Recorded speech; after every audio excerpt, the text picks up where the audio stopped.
जी का वोट है, इन दोनों का वोट नहीं है। आपको इसी तरह बोलने से पहले ध्यान रखना चाहिए। नहीं, अमरिंदर सिंह जी का वोट है ना मुलायम सिंह जी का वोट है। पूरी समाजवादी पार्टी बीएसपी ने तोड़ दी और उसमें 2 ही लोग बच गए अब, और ये दोनों भी वोट नहीं दे सकते, वो तो मैं जानता हूं। लेकिन मान लीजिए सरकार गिरती है, उसके बाद आपके पास रोड मैप है, क्या आप मायावती को मुख्यमंत्री बनाने के लिए तैयार हैं? प्रधानमंत्री कोई सवाल, माफ कीजिएगा, प्रधानमंत्री बनाने के लिए तैयार हैं आप? कोई सवाल नहीं पैदा होता। ये सरकार गिरे और गिरते ही देश में चुनाव होना चाहिए और नया जनादेश होना चाहिए। देश के लोग ये तय कर सकें कि जिस तरह से लगातार, अगर आप 4.5 सालों का ब्यौरा देखें तो ये आज आकर के इन्होंने न्यूक्लियर ब्लैकमेल करना शुरू किया और कहा कि अगर न्यूक्लियर डील नहीं हुई तो महंगाई नहीं रुकेगी, अगर न्यूक्लियर डील नहीं हुई तो आतंकवाद नहीं रुकेगा, अगर न्यूक्लियर डील नहीं हुई तो बेरोजगारी नहीं रुकेगी, अगर न्यूक्लियर डील नहीं हुई तो किसानों की समस्या का समाधान इस वक्त नहीं होगा। ये न्यूक्लियर डील और न्यूक्लियर ब्लैकमेल के खिलाफ जो जनादेश होगा जनता का, वो देखने की जरूरत है और इसलिए हम चुनाव के पक्ष में। नहीं, अभी आप आडवाणी जी कह रहे हैं कि हम सरकार गिराना चाहते हैं लेकिन डिस्टेबलाइज नहीं करना चाहते। लेकिन सरकार गिरने के बाद अगर एक और नया विकल्प आता है और एक महिला दलित मुख्य प्रधानमंत्री बनती है तो इसमें आपको आपत्ति क्या है? मैं 2 टूक शब्दों में आपके इतने लंबे सवाल का छोटा सा जवाब देना चाहता हूं। हम किसी भी तरह से मायावती जी को प्रधानमंत्री के रूप में स्वीकार नहीं करेंगे, क्योंकि एनडीए ने प्रधानमंत्री के रूप में श्री लालकृष्ण आडवाणी जी को देश के सामने रखा है। अगर ये जो so-called 3rd front, 4th front, 6th front बना हुआ है अपनी सुविधाओं के लिए टेम्परेरी, अगर इनको लगता है कि देश हित में एनडीए अच्छा काम करता है तो एनडीए को सही सपोर्ट करें। ये बीच में एक प्रधानमंत्री का नाम आ जाएगा, फिर उससे पहले जो प्रधानमंत्री इनके 3rd फ्रंट के थे वो छोड़ छाड़ के चले गए कहीं और। तो ये जो टेम्परेरी इनका सुविधाओं से भरा हुआ एडजस्टमेंट है, इसके चक्कर में इसको मैं सीरियस लेता ही नहीं। तो एक और हम आपसे टिप्पणी चाहेंगे, वापस हम लौटते हैं कि कल सरकार रहेगी कि नहीं रहेगी इस सवाल पर। तो जाहिर है आप एनडीए के प्रमुख नेता हैं, प्रवक्ता हैं, तो आप आशावान हैं, लेकिन अब हम आपको एक ऐसा आंकड़ा बताना चाह रहे हैं जो बिल्कुल गैर राजनीतिक है, न कांग्रेस का, न बीजेपी का, न यूएनपीए का, न किसी का भी। वो एक सटोरियों की भाषा होती है जहां वो नब्ज जो कहते हैं वो टटोल के करते हैं। तो वहां जो भाव चल रहा है अभी वो बिल्कुल भाव के मुताबिक यूपीए सरकार बच रही है। 40 पैसे का भाव है सरकार गिरने की और 2 रुपए का भाव है सरकार बचने की, यानी उनके मुताबिक तो सरकार गिर रही है। तो क्या इस नब्ज को भी आप कहेंगे कि गलत है?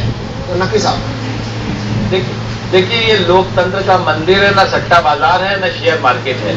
और यही हमारा ऑब्जेक्शन है कि इस कांग्रेस पार्टी ने, श्री मनमोहन सिंह जी ने और कुछ लोगों ने मिल करके इस लोकतंत्र के सम्मानित मंदिर को इस सत्ता के दलालों का शेयर मार्केट बनाने की कोशिश की, जो हम कभी स्वीकार नहीं करेंगे और देश भी स्वीकार नहीं करेगा और देश उन्हें अलाउ भी नहीं करेगा।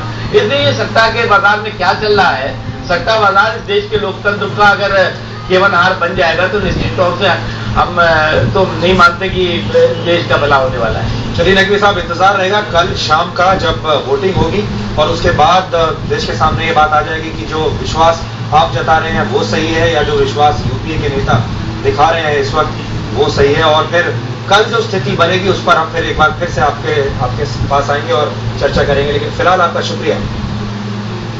बहुत बहुत नकवी साहब ने जो कुछ कहा चतुर्वेदी जी, उस पर आप क्या कहना चाहेंगे? ये तो शोर मान रहे हैं और लेकिन सबसे बड़ा आरोप जो आपके ऊपर लग रहा है वो ये है कि ये कोचिंग के जरिए अगर सरकार बची नहीं तो कोचिंग के जरिए होगी। मनी पावर, न्यूक्लियर पावर नहीं, मनी पावर, विटामिन एम। बहुत अच्छा।